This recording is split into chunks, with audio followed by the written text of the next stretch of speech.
And the last case set for oral argument today is Davenport versus Davenport. It's 18CA0091. Both parties are represented by counsel. Each of you will have 15 minutes to present your argument to the court. Appellant may reserve up to 5 minutes for rebuttal. If you're going to reserve time, let me know and I'll try to. I'll reserve the 5 minutes. You want the full 5 minutes? Okay. Thank you. Now, there are children involved in this case, so the court has a rule that refer to them by initials as opposed to names, since the arguments are videotaped and shown on the court's YouTube channel. So, initials for any children. We've read the briefs and are prepared to proceed if you are. Just a quick question. So if the child's an adult, I don't think there's any minor children, are we still doing the initials? I would think so, yes. Okay. Yeah, if you would, please. Thank you, yeah. Or just refer to my son or daughter or whatever. Or you can do it that way, son. Or the child, it's one Child, child. okay. Sorry. Okay, Sure. thank you. All right, thank you, Your Honors. Christine Russo on behalf of the appellant, William Davenport. Pleasure to watch you guys this morning. This one, I think, is a lot easier than some of the other issues you had contained in those last two cases I watched. But in either event, this is a case about child support. And basically about a castle child, which is undisputed as to what the statute states with regards to that child. And what it comes down to is the amount of child support and if child support was appropriate in the case itself. The first two assignments of error was the trial court just basically denying the leave to file objections and the motion to transcribe the record, which are the only two issues that Mr. Bailey addressed. But what's important is that, and what I've indicated in my brief, that even if time was given and those objections were filed, I believe that we would probably be here anyway. It just seems to be a course of conduct that those things are summarily denied regardless. But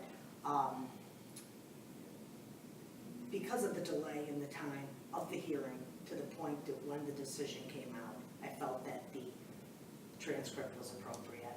And literally from March to then, we had called almost monthly and asked, where's the decision, and at that point I thought it was appropriate to address the record rather than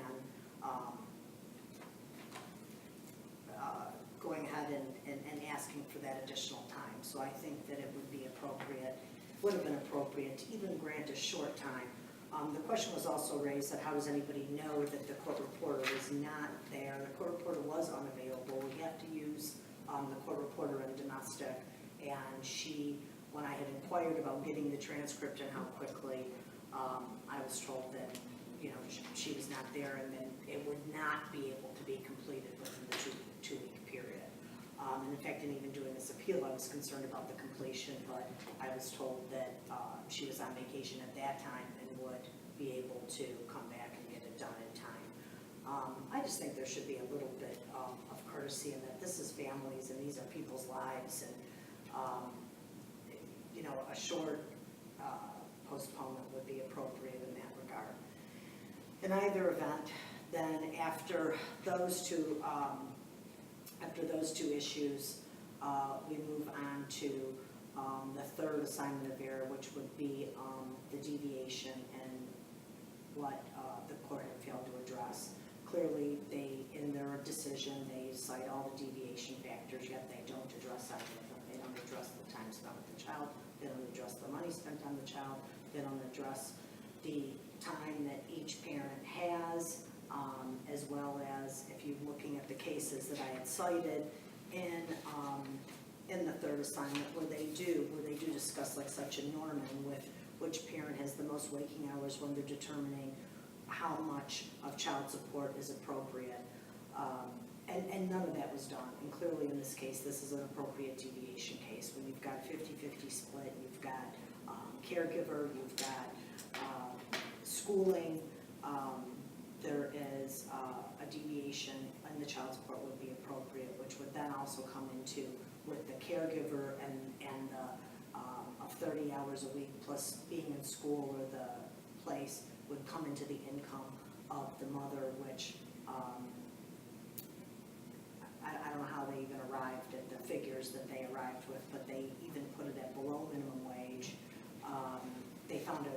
to impute income, but did not address the fact that there was, no looking for a job. The time that could be working, the big excuse was I can't work because the child's disabled, yet there was plenty of time to work and to be able to look for a job and get an income and appropriately support yourself. When you look at the expenses that was testified to, the child pretty much bears with her Social Security the expenses that she needs. Dad pays for the rest, so the child support's just looking at mom securing extra income so she can continue to not work, as she hasn't worked the entire time since the divorce. And that's what it comes down to. And even if they were looking at a bare bones minimum wage, it would have been $18,000, $4,000 more than they would have even considered. Or I think I put it the $9 an hour is 18, but I think minimum wage is over 8 anyway. But at $14,000 is a ridiculous figure to use as an imputation of income, and looking at time that could be afforded to work and better yourself. So, like I said, this isn't a difficult case. It's basically reading the decision, determining if the appropriate factors and what the court failed to consider, and the court clearly abused its discretion in failing to consider all the factors that were testified to, failed to determine the income levels, failed to determine the expenses, and to create an appropriate child support order. So we're asking that, did somebody say something? I'm sorry. Okay. Asking that the child court's decision be reversed and remanded, and not just on the, the objection issue. So I'm back again, but I actually on the issue of the computation of child support to provide for an appropriate deviation, appropriate income, as well as, the income of both the parties. So that's what we're looking for here, Your Honors, and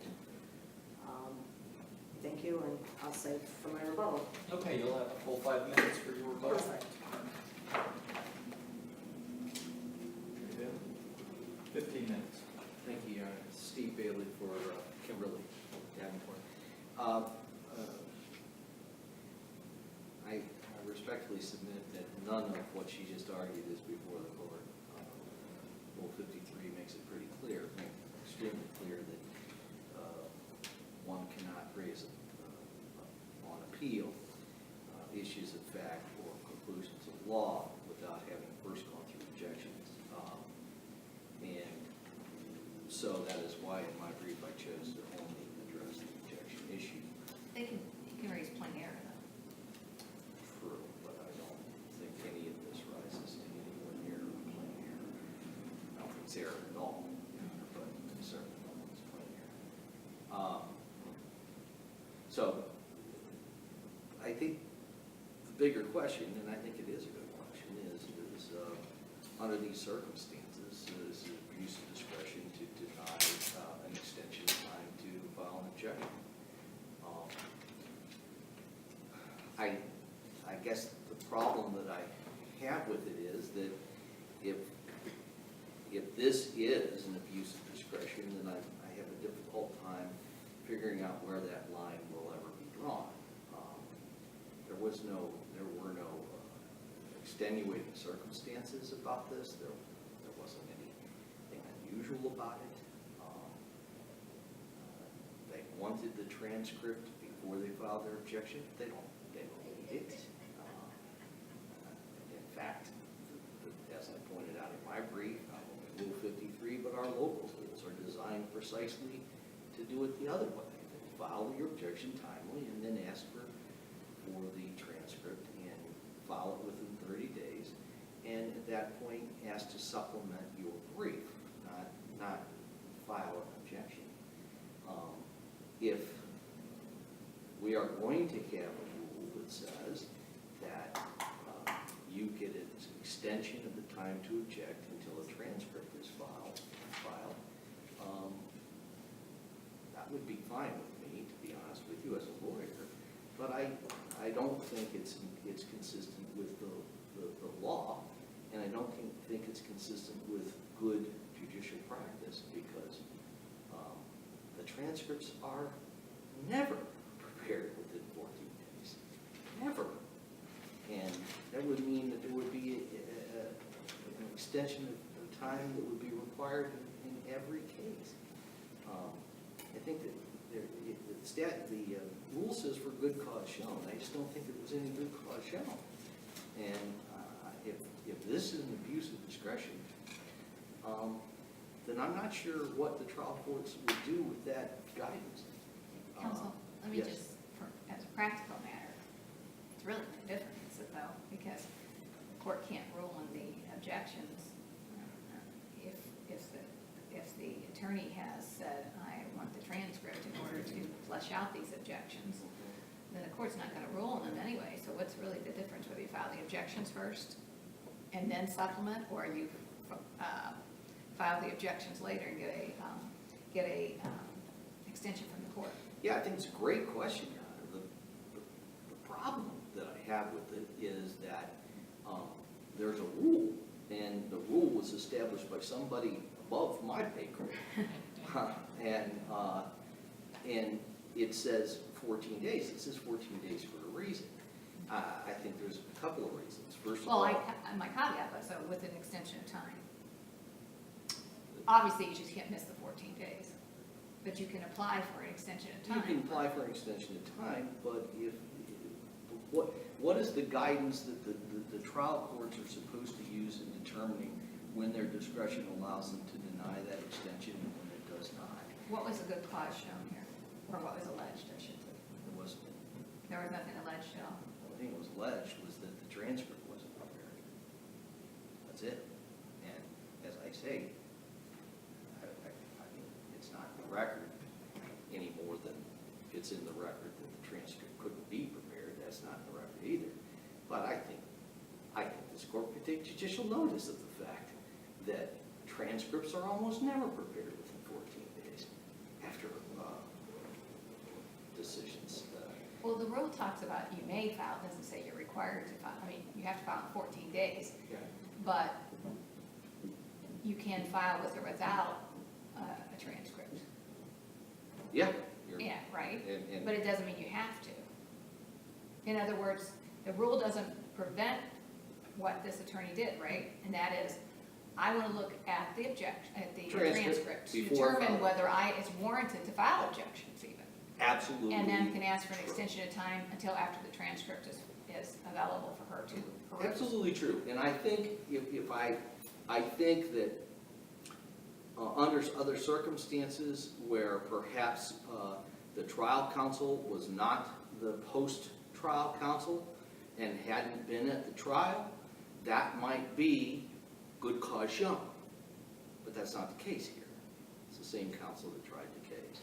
So I just don't think in that case, look, would I have granted it if I were the judge? The people of Medina County chose not to make me a judge. And so I guess that doesn't really matter.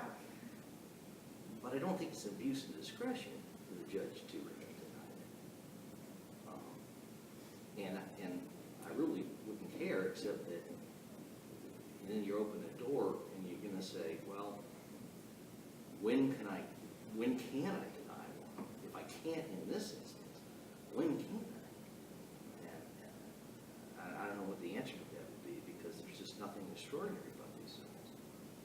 And in this circumstances, the motion for extension of time to file the objections was actually filed after 14 days. In other words, the I'm sorry. 14 days had lapsed, and then we get a motion for extension of time? I don't think that's true. Okay, that's curious. I mean, I would like to think that if that were true, I would have pointed out my brief. Okay? And I didn't. I so was just don't think it's confused true. with the March to early fall dates that were in there, Yeah. so. Well, the trial, of course, was way back here, the decision's here. Yeah. Sure, thank you. I have nothing else. Thank you very much. Thank you. Attorney Russo, you will have 5 minutes. Yes, to answer your guys' question, the extension was filed timely. And in this case, we don't have any access to any online court docket, so it's calling. We have the delay in the mail. You're losing probably about 4 to 5 days waiting for the decision.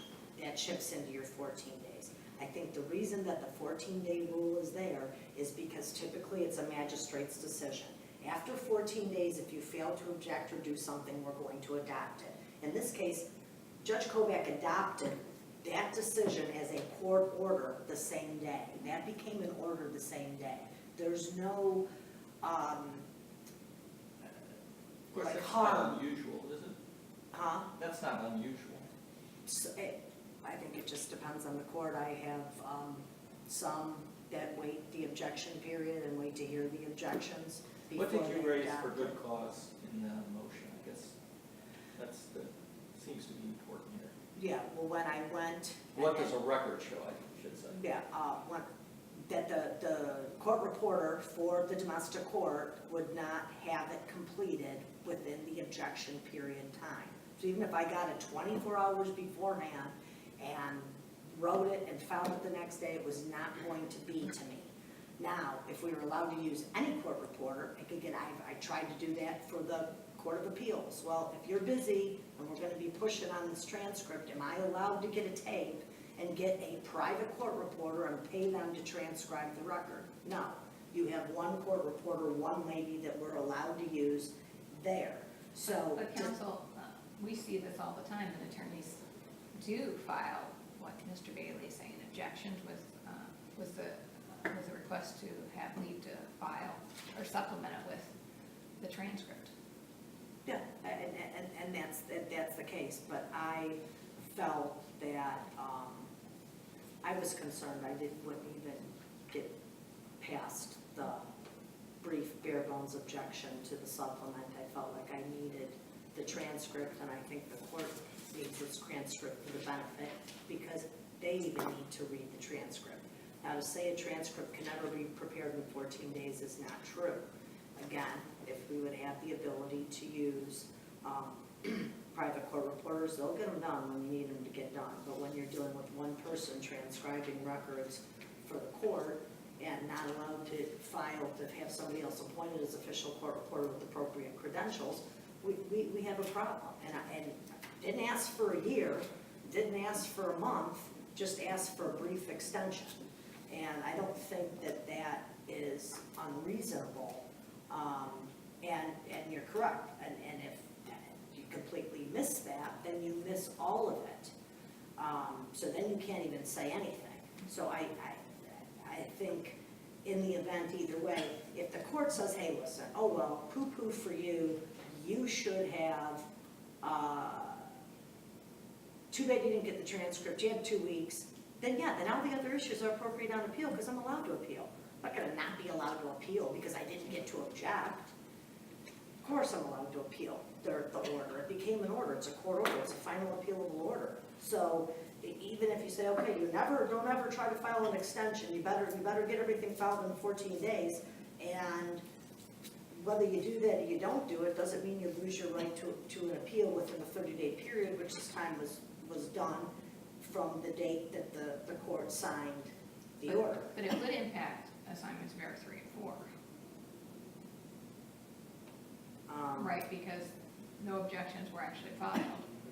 So the rules say that you can't raise on appeal what you haven't, except for plain error, what you haven't objected to. Well, I I guess mean, then that, I understand, I'm just trying to figure this out. right, I guess then that would be an even better reason to not bootstrap the argument that you can't file for an extension. I mean, there could be all kinds of reasons to say you can't file for an extension, and it should be able to be done. And in either event, I mean, if you look at it, I mean, there would be, the court did cite the deviation statute, and I believe that it would be plain error to not have addressed those provisions appropriately, as they weren't addressed. So, The Ninth District has case law that when a court entertains on the merits objections filed after the 14-day deadline, because of the way the rule reads, the court does not have jurisdiction to do so.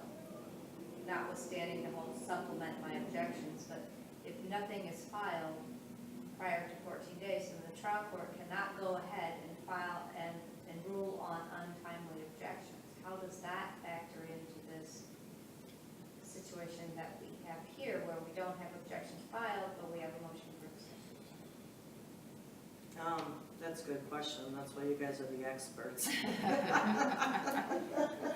Well, that's a good answer because your time has expired. Sorry, Judge. Not ever gonna get an answer to that question. I'd love to chat about it, but, I mean, I don't wanna